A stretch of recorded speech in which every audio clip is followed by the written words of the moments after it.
জানো, আমার পুরো শরীর কেঁপে উঠেছিল যখন আমি জানতে পারলাম আমি ছাড়াও তুমি অন্য কারোর সঙ্গে কথা বলো।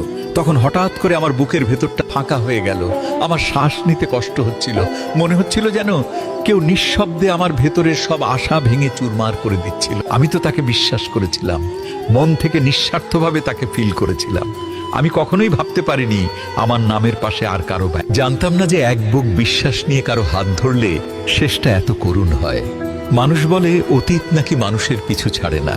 নামও চলতে পারেছে, সে হয়তো কথায় কথায় হেসেছে, অন্য কারোর সঙ্গে সময় কাটিয়েছে, আর আমি এখানে বসে তার একটা মেসেজের অপেক্ষায় দিন পার করেছি। সবচেয়ে বেশি কষ্ট দেয় এইটা না যে সে অন্য কারোর সাথে কথা বলেছে, বরং এটা আমাকে কষ্ট দেয় সে আমাকে কিছুই না জানিয়ে আমার বিশ্বাসের ভেতরেই সে নীরবে অন্য একটা দরজা খুলে রেখেছিল। সেদিন বুঝতে পেরেছি কেউ পাশে থাকলেই সে আপন হয় না। কিছু মানুষ শুধু অভ্যাস হয়, ভালোবাসা নয়।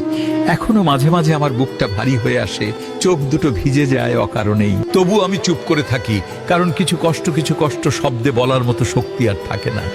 আমি তাকে শুধু আমি হারিয়ে গেছি। আমার নিজের একটা অংশ বিশ্বাস করতে ভালোবাসা মানে নিরাপদে থাকা। আরো বুঝেছি সব ভালোবাসা শেষ হয় ঝগড়া দিয়ে না, কিছু ভালোবাসা হারিয়ে যায়